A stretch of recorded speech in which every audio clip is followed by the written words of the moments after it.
ayun nga, dito ako nagsimula. Ayan, dahil sa RCS na yan, dyan kasi ako nag-viral guys. Hindi sana ako mag-focus ng Facebook dahil sa RCS yung natunog. Dahil ako nga ang nag-live. 12 to 5 PM pa naman ako naka-live. So, ayan. At sinipag na ako mag-content dito sa Facebook. Dahil may RCS, ayun, wala na. Medyo okay na siya ngayon. And so, dahil punta ako ng labas. So, nandito na ako sa labas. Ayan. Pasok tayo dito. So guys, ayan yung labas.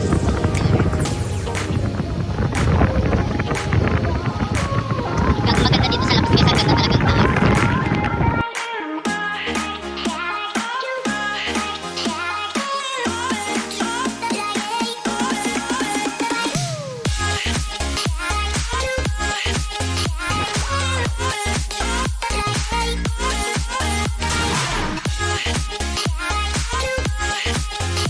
So, dito tayo sa Zone 1 ng La Paz. So, ang nakakuha po ng ating sticker is taga Zone 6. So, siguro bandaron pa yun. Ayan, you can see yung daan lang dito medyo bitak-bitak. So, malapit kasi siguro tong part na to nasa fault line. Ayan, alam niyo ba ang fault line guys? Yun yung ano, na yung talagang pagdadaanan ng lindol sa ating trivia, fault line. So, nyo na, yung fault line is yung madalas daanan ng lindol. So, dito tayo sa Zone 1, La Paz. Ganda ng farm na to guys. Tignan nyo ba yan? Next time dito tayo magpapabakas. So, nasa Zone 2 na tayo guys. Zone 2. Zone 2 pala itong lugar na to. May magandang ano, may magandang daanan. Pwede kayo mag-photoshoot dito guys. Na-try na namin mag-photoshoot dito. Ayan, ang ganda talaga. Kita nyo ba?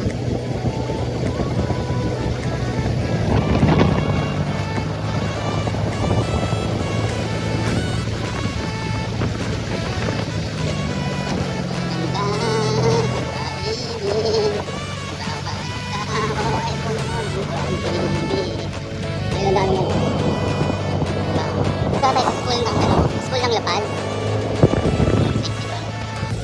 Sexy naman natin. So, nagtatalis ko lang La Paz, no? Zone 2 to guys.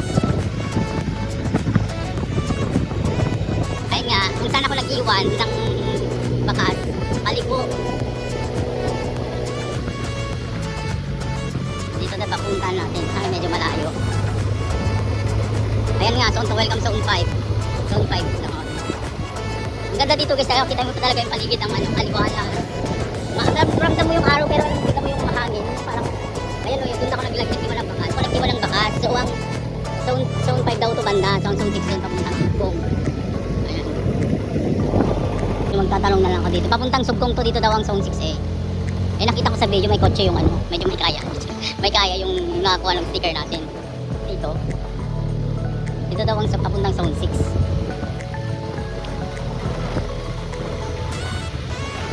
Liblib na masyado, grabe ating mo. Kahit, alam mo yung kahit ang layo-layo yung liblib ng pinuntahan kung naglagayan ng bakas is talagang may nag-effort.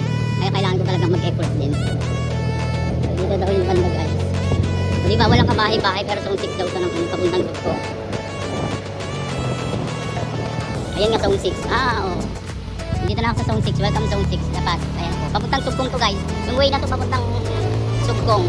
And then lalabas ka ng Ordaneta at papuntang Labit, Villasis.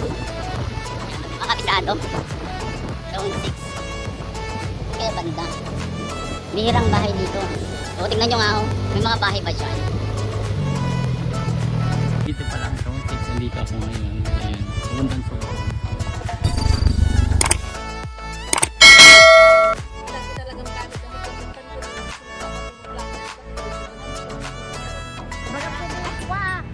Bagam kini sister Lysel na kaya natin may parelax tibok na na eh. Mapulis kayo. kain time. Inactive with lempo. O, di ba ang ganda ng ano namin location namin guys. Dito sa La Paz. Diba hangin na hangin lang